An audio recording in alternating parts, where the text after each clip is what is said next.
Hi, ನಾನು Sandeep from tech in Kannada. ಎಲ್ರಿಗೂ ಇವತ್ತಿನ ಭಾನುವಾರದ ಟೆಕ್ ನ್ಯೂಸ್ಗೆ ಸ್ವಾಗತ ಸುಸ್ವಾಗತ. ಬನ್ನಿ ಡೈರೆಕ್ಟ್ ಆಗಿ ಇವತ್ತಿನ ಟೆಕ್ ನ್ಯೂಸ್ ಅನ್ನ ಶುರು ಮಾಡೋಣ. ಇವತ್ತಿನ ಮೊದಲ ಟೆಕ್ ನ್ಯೂಸ್ ಬಂದ್ಬಿಟ್ಟು ಏರ್ಟೆಲ್ನವರು ಅವರ ಎಲ್ಲ ಏರ್ಟೆಲ್ ಯೂಸರ್ಸ್ಗಳಿಗೆ 1 ವರ್ಷ ಫ್ರೀಯಾಗಿ ಅಡೋಬಿಂದು ಎಕ್ಸ್ಪ್ರೆಸ್ ಪ್ರೀಮಿಯಂ ಪ್ಲಾನನ್ನು ಕೊಡ್ತಾ ಇದ್ದಾರೆ. ಕನ್ಫ್ಯೂಸ್ ಆಗಬೇಡಿ, ಅಡೋಬ್ ಕ್ರಿಯೇಟಿವ್ ಕ್ಲೌಡ್ ಪ್ಲ್ಯಾನ್ ಬೇರೆ, ಅದರಲ್ಲಿ ಫೋಟೋಶಾಪು, ಪ್ರೀಮಿಯರ್ ಪ್ರೋ ಎಲ್ಲ ಬರುತ್ತೆ. ಬಟ್ ಇದು ಬೇರೆ ಆಯಿತಾ. ಅಡೋಬ್ ಎಕ್ಸ್ಪ್ರೆಸ್ ಪ್ರೀಮಿಯಂ ಒಂದು ಅಪ್ಲಿಕೇಶನ್, ಅದರಲ್ಲಿ ನಿಮಗೆ ಅನೇಕ ಎಡಿಟಿಂಗ್ ಟೂಲ್ಸ್ಗಳಿರ್ತವೆ, AI ಫೀಚರ್ಗಳಿರ್ತವೆ, ಆಬ್ಜೆಕ್ಟ್ ರಿಮೂವ್ ಮಾಡುವಂಥದ್ದು ಮತ್ತು ಇಮೇಜನ್ನು ಜನ್ರೇಟ್ ಮಾಡುವಂಥ, ತಮ್ನೆಲ್ಲ ಮಾಡುವಂಥ ಫೀಚರ್ಗಳಿರ್ತವೆ.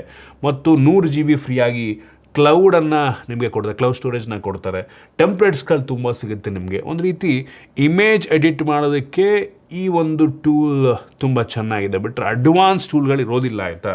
ಸೊ ಇದಕ್ಕೆ 4,000 ರೂಪಾಯಿ ಆಗುತ್ತೆ ನೀವೇನಾದ್ರು ಪರ್ಚೇಸ್ ಮಾಡೋದಾದರೆ. ಸೊ ಏರ್ಟೆಲ್ ಯೂಸರ್ಸು ಅವ್ರದ್ದು ಏರ್ಟೆಲ್ ಥ್ಯಾಂಕ್ಸ್ ಅಪ್ಲಿಕೇಶನ್ ಏನಿರುತ್ತಲ್ವ, ಅದರಲ್ಲಿ ಈ ಒಂದು ಪ್ಲ್ಯಾನ್ನ ಕ್ಲೈಮ್ ಮಾಡಬಹುದು. ಅಟ್ಲೀಸ್ಟ್ ಫ್ರೀಯಾಗಿ ಕೊಟ್ಟವರಲ್ಲ ಅಂತ ಖುಷಿ ಪಡಬೇಕು. ಏನೋ ಅಂಥ ಯೂಸ್ಫುಲ್ ಟೂಲ್ ಅಂತ ನನಗೆ ಇಲ್ಲಿಯವರೆಗೆ ಅನಿಸಿಲ್ಲ. ಹೌದು, AI ಜನ್ರೇಷನ್ ಎಲ್ಲ ಸಿಗ್ತಾ ಇದೆ, ಅದು ನಮಗೆ ಆಬ್ವಿಯಸ್ಲಿ ChatGPTನಲ್ಲೂ ಸಿಗುತ್ತೆ ಮತ್ತು ಜೆಮಿನೈನಲ್ಲೂ ಕೂಡ ಸಿಗುತ್ತೆ ಫ್ರೀಯಾಗಿ. ಏನು ಸ್ಪೆಷಲ್ ಅಂತ ನನಗಂತೂ ಅನ್ನಿಸ್ಲಿಲ್ಲ. ಇನ್ನು ಮುಂದಿನ ಟೆಕ್ ನ್ಯೂಸ್ ಬಂದ್ಬಿಟ್ಟು, ಉತ್ತರ ಪ್ರದೇಶದಲ್ಲಿ ಒಬ್ಬ ವಿದ್ಯಾರ್ಥಿ MBBS ಸೀಟ್ಗೋಸ್ಕರ ಅವನ ಕಾಲನ್ನು ಅವನೇ ಕಟ್ ಮಾಡ್ಕೊಂಬಿಟ್ಟವನೇ ಆಯಿತಾ. ಸೊ ಹ್ಯಾಂಡಿಕ್ಯಾಪ್ ಕೋಟಾದಲ್ಲಿ ಈ MBBS ಸೀಟನ್ನು ತಗೋಬೇಕು ಅಂದ್ಬಿಟ್ಟು ಹಿಂಗೆ ಮಾಡೋನೆ. ಆಮೇಲೆ ಸಿಗಾಕೊಂಡವನೆ, ಪೊಲೀಸ್ ಬಂದವರೆ, ಯಾರೋ ಸ್ಟ್ರೇಂಜರ್, ಯಾರೋ ಒಬ್ಬ ವ್ಯಕ್ತಿ ಬಂದ್ಬಿಟ್ಟು ಹೊಡೆದ್ಬಿಟ್ಟು ಕಟ್ ಮಾಡೋದಾ ಅಂತ ಅಂದವನೆ. ಸೊ ಪೊಲೀಸ್ ಎಲ್ಲ ಎಂಕ್ವೈರಿ ಮಾಡಿದಾಗ ಗೊತ್ತಾಗಿದೆ ಅವನೇ ಮಾಡ್ಕೊಂಡಿರೋದು ಈ ಸೀಟ್ಗೋಸ್ಕರ ಅಂತ. ಇದೀಗ ಈ ಕಡೆ MBBS ಸೀಟು ಇಲ್ಲ, ಅವ್ನ ಕಾಲು ಇಲ್ಲ, ಹಂಗಾಗ್ಬಿಟ್ಟಿದೆ ಆಯಿತಾ. ಯಾಕೆ ಬೇಕಿತ್ತು ಗುರು? ಅಪ್ಪ, ಜನ ಒಂದು ಎಜುಕೇಷನ್ಗೆ ಒಂದು ಒಳ್ಳೆ ಸೀಟ್ ಸಿಗಲಿ ಅಂದ್ಬಿಟ್ಟು ಯಾವ ಲೆವೆಲ್ಗೆ ಹೋಗ್ತಾರೆ ಅನ್ನೋದಕ್ಕೆ ಒಂದು ಎಕ್ಸಾಂಪಲ್. ಇನ್ನು ಮುಂದಿನ ಟೆಕ್ ನ್ಯೂಸ್ ಬಂದ್ಬಿಟ್ಟು, ಸೊ ಆಂಧ್ರ ಪ್ರದೇಶದ ಗುಂಟೂರಿನಲ್ಲಿ ಒಂದು VIP ನಂಬರ್ ಪ್ಲೇಟು ಕಾರಿಂದು ಆಕ್ಷನ್ ಆಗಿದೆ ಆಯಿತಾ. ನೀವು ನಂಬಲ್ಲ, 2.08 ಕೋಟಿ ದುಡ್ಡಿಗೆ ಇದು ಆಕ್ಷನ್ ಆಗಿರೋದು. ನಂಬರ್ ಪ್ಲೇಟ್ ಹೆಸರು ಬಂದ್ಬಿಟ್ಟು DDC 0001 ಅಂತ. ಸೊ ಏನೋ VIP ಪ್ಲೇಟ್ ಅಂತೆ. ಸೊ ಇದು ಏನೋ ರೆಕಾರ್ಡ್ ಅಂತೆ, ಹೈಯೆಸ್ಟ್ ಬೆಲೆಗೆ ಸೇಲ್ ಆಗಿರುವಂಥ ಒಂದು ನಂಬರ್ ಪ್ಲೇಟ್ ಅಂತ ಹೇಳಲಾಗ್ತಾ ಇದೆ. ಯುನೀಕ್ ಆಗಿದೆ ನಂಬರ್ ಅಲ್ವಾ. ಇನ್ನು ಮುಂದಿನ ಟೆಕ್ ನ್ಯೂಸ್ ಬಂದ್ಬಿಟ್ಟು, ನಮ್ಮ ದೇಶದಲ್ಲಿ ಸ್ಪೇಸನ್ನು ರಿಸರ್ಚ್ ಮಾಡೋದಕ್ಕೆ, ಬಾಹ್ಯಾಕಾಶದಲ್ಲಿ ರಿಸರ್ಚನ್ನು ಮಾಡೋದಕ್ಕೆ ISRO, Indian space research organisation ಸ್ಥಾಪನೆ ಆಯಿತು. ಇದೀಗ AI ಬಗ್ಗೆ ರಿಸರ್ಚನ್ನು ಮಾಡೋದಕ್ಕೋಸ್ಕರ ನಮ್ಮ ಸರ್ಕಾರ Indian AI research organisation AIIRO ಅಂತ ಸೊ ಹೊಸ ಒಂದು ಆರ್ಗನೈಸೇಷನ್ನ ಸ್ಥಾಪನೆ ಮಾಡಿದೆ. ಸೊ ಒಳ್ಳೆಯದು.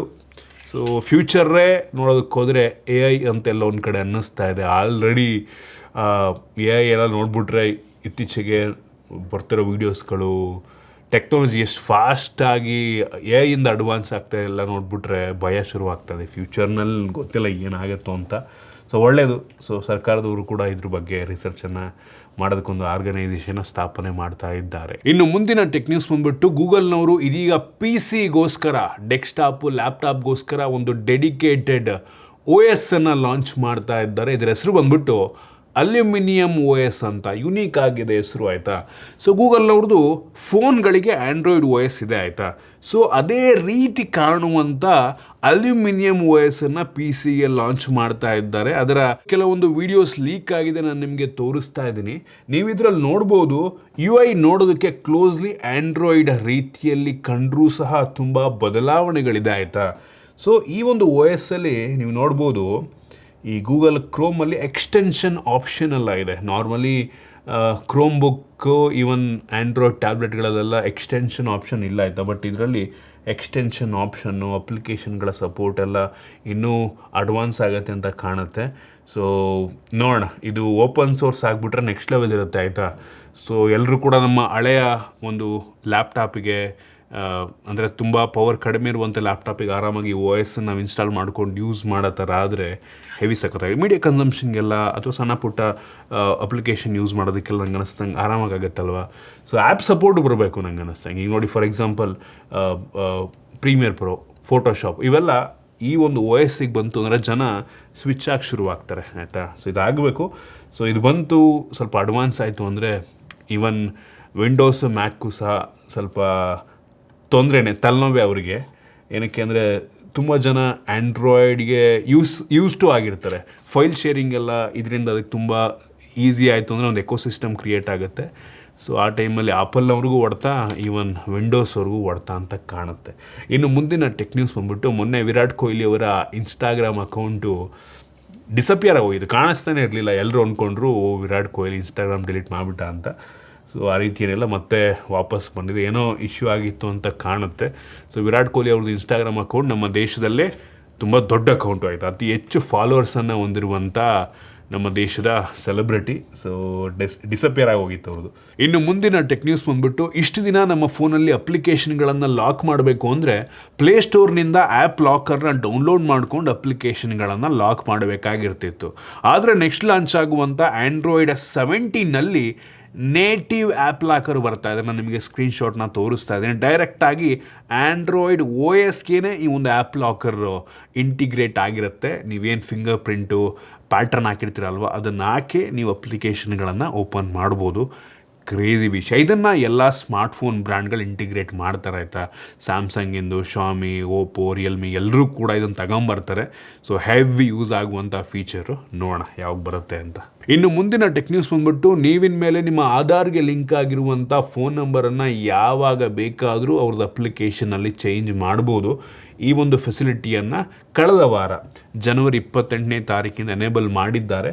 ತುಂಬ ಒಳ್ಳೆಯ ವಿಷಯ. ನಾವು ಅಲ್ಲಿ ಹೋಗ್ಬಿಟ್ಟು ಎಲ್ಲೋ ಆಧಾರ್ ಕೇಂದ್ರದಲ್ಲಿ ಕ್ಯೂ ಅಲ್ಲಿ ನಿಂತ್ಕೊಂಡು ಚೇಂಜ್ ಮಾಡಿಸ್ಬೇಕು ಅನ್ನೋಂಥ ಅವಶ್ಯಕತೆ ಇಲ್ಲ. ಇನ್ನು ಮುಂದಿನ ಟೆಕ್ ನ್ಯೂಸ್ ಬಂದ್ಬಿಟ್ಟು, ಸ್ಯಾಮ್ಸಂಗ್ ಅವ್ರದ್ದು 25 ವ್ಯಾಟಿಂದು ಮ್ಯಾಗ್ನೆಟಿಕ್ ಚಾರ್ಜರು ಲೀಕ್ ಆಗಿಬಿಟ್ಟಿದೆ ಆಯಿತಾ.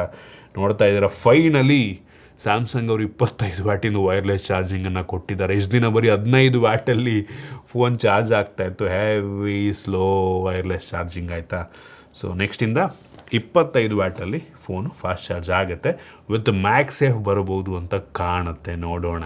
ಇನ್ನು ಮುಂದಿನ ಟೆಕ್ ನ್ಯೂಸ್ ಬಂದ್ಬಿಟ್ಟು, ಸ್ಯಾಮ್ಸಂಗ್ ಅವರು ಅವರ ಪ್ರೈವೇಸಿ ಸ್ಕ್ರೀನ್ನ ಬಗ್ಗೆ ಅಫಿಷಿಯಲ್ ವಿಡಿಯೋನ ರಿಲೀಸ್ ಮಾಡಿದ್ದಾರೆ. ಸೊ ನೀವೇನಾದರೂ ಪಬ್ಲಿಕ್ ಟ್ರಾನ್ಸ್ಪೋರ್ಟ್ನಲ್ಲಿ ಟ್ರಾವೆಲ್ ಮಾಡ್ತಿರ್ಬೇಕಾದ್ರೆ, ಟ್ರೈನು ಬಸ್ಸಲ್ಲೆಲ್ಲ, ಸೊ ನೀವು ಫೋನ್ ನೋಡ್ತಾ ಇದ್ದರೆ ಏನೋ ಪಾಸ್ವರ್ಡ್ ಆಗ್ತಾಯಿದ್ರೆ ಸೈಡಿಂದ ಯಾರು ನೋಡಿದ್ರೆ ಕಾಣೋದಿಲ್ಲ. ಆ ರೀತಿ ಒಂದು ಡೆಮೋ ವಿಡಿಯೋನ ಅವ್ರು ಶೇರ್ ಮಾಡಿದ್ದಾರೆ. ತುಂಬ ಯುನೀಕ್ ಆಗಿರುವಂಥ ಒಂದು ಫೀಚರು. ನೋಡೋಣ ಆ್ಯಕ್ಚುಲಿ ಯಾವ ರೀತಿ ಕೆಲಸವನ್ನು ಮಾಡುತ್ತೆ ಅಂತ. ನಾವೆಲ್ಲರೂ ಕೂಡ ಪ್ರೈವೇಸಿ ಸ್ಕ್ರೀನ್ ಗಾರ್ಡನ್ನು ಹಾಕತ್ತೀವಿ ಆಯಿತಾ, ಸೈಡಿಂದ ನೋಡಿದ್ರೆ ಅಷ್ಟಾಗಿ ಕಾಣಲ್ಲ. ಇದನ್ನು ಯಾವ ರೀತಿ ಇಂಪ್ಲಿಮೆಂಟ್ ಮಾಡಿದರೆ ಅನ್ನೋದು ಗೊತ್ತಿಲ್ಲ ಆಯಿತಾ, ನೋಡೋಣ. ಲಾಂಚ್ ಆಗಲಿ, ನಾನಂತೂ ಹೆವಿ ಎಕ್ಸೈಟ್ ಆಗಿದ್ದೇನೆ ಈ ಒಂದು ಪರ್ಟಿಕ್ಯುಲರ್ ಫೀಚರ್ಗೆ.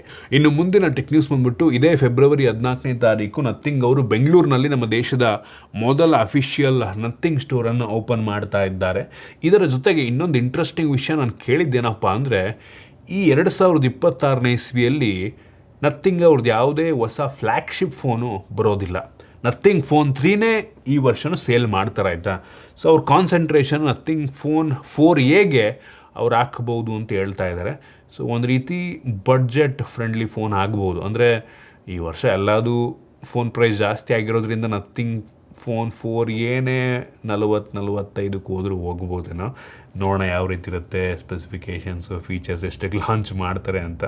ಇನ್ನು ಮುಂದಿನ ಟೆಕ್ ನ್ಯೂಸ್ ಬಂದ್ಬಿಟ್ಟು, ವಿವೋದವರು ಇನ್ನು ಕೆಲವು ದಿನಗಳಲ್ಲಿ ವಿವೋ V70 ಮತ್ತು V70 ಎಲೈಟ್ ಅಂತ 2 ಫೋನ್ಗಳನ್ನು ಲಾಂಚ್ ಮಾಡ್ತಾ ಇದ್ದಾರೆ.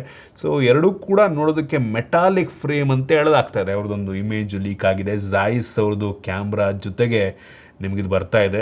ಸೊ ರೂಮರ್ಸ್ಗಳ ಪ್ರಕಾರ ವಿವೋ V70ಯಲ್ಲಿ ಸ್ನ್ಯಾಪ್ಡ್ರ್ಯಾಗನ್ 7 Gen 4 ಇರುತ್ತಂತೆ, ಮತ್ತು V70 ಎಲೈಟಲ್ಲಿ ಸ್ನ್ಯಾಪ್ಡ್ರ್ಯಾಗನ್ 8S Gen 3 ಇರುತ್ತಂತೆ, ಪವರ್ಫುಲ್ ಆಗಿರುವಂಥ ಪ್ರೊಸೆಸರು. ಸೊ ನೋಡೋಣ ಯಾವಾಗ ಲಾಂಚ್ ಆಗುತ್ತೆ, ಎಷ್ಟಕ್ಕೆ ಲಾಂಚ್ ಆಗುತ್ತೆ ಅಂತ. ಸೊ ನೋಡ್ತಾ ಇದ್ದೀರಾ, ಲಿಟ್ರಲಿ ಎಲ್ಲ ಸ್ಮಾರ್ಟ್ಫೋನ್ ಬ್ರ್ಯಾಂಡ್ ಅವರು ಎಲ್ಲ ಹಳೇ ಪ್ರೊಸೆಸರ್ಗಳನ್ನು ಯೂಸ್ ಮಾಡಿ ಲಾಂಚ್ ಮಾಡ್ತಾ ಇದ್ದಾರೆ. ಮೋಸ್ಟ್ಲಿ ಪ್ರೈಸ್ ಕಟ್ ಮಾಡೋದಕ್ಕೆ, ಏನಕ್ಕೆಂದರೆ ರೀಸೆಂಟ್ ಪ್ರೊಸೆಸರ್ಗಳೆಲ್ಲ ಹೆವಿ ಎಕ್ಸ್ಪೆನ್ಸಿವ್ ಆಗಿಬಿಟ್ಟಿದೆ ಈ ಕಾರಣಕ್ಕೆ. ಮೋಸ್ಟ್ಲಿ ಹಳೆ ಪ್ರೊಸೆಸರ್ಗಳನ್ನು ಯೂಸ್ ಮಾಡುತ್ತಿರಬಹುದೇನೋ, ನೋಡೋಣ ಹೆಂಗಿರುತ್ತೆ ಅಂತ. ಇದಿಷ್ಟು ಇವತ್ತಿನ ಟೆಕ್ ನ್ಯೂಸ್. ಐ ಹೋಪ್ ನಿಮಗೆ ಇವತ್ತಿನ ಟೆಕ್ ನ್ಯೂಸಲ್ಲಿ ಕೆಲವೊಂದು ಹೊಸ ವಿಷಯ ತಿಳೋಕ್ಕೆ ಸಿಕ್ಕಿದೆ ಅಂತ ಅನ್ಕೋತೀನಿ. ಇಷ್ಟ ಆಗಿದ್ದೀರಾ ಲೈಕ್ ಮಾಡಿ, ಶೇರ್ ಮಾಡಿ. ಇದೇ ರೀತಿ ನಮ್ಮ ಬೇರೆ ಬೇರೆ ವೀಡಿಯೋಗಳಿಗೆ ನಮ್ಮ tech in Kannada YouTube channel subscribe ಮಾಡ್ಕೊಂಡಿಲ್ಲ ಅಂದರೆ ಇಲ್ಲ ಸಬ್ಸ್ಕ್ರೈಬ್ ಮಾಡ್ಕೊಳ್ಳಿ, ಮತ್ತು ಬೆಲ್ ಐಕಾನ್ ಕೂಡ ಕ್ಲಿಕ್ ಮಾಡ್ಬೋದು. ಸಿಗೋಣ ಮತ್ತೆ ಮುಂದಿನ ವೀಡಿಯೋದಲ್ಲಿ.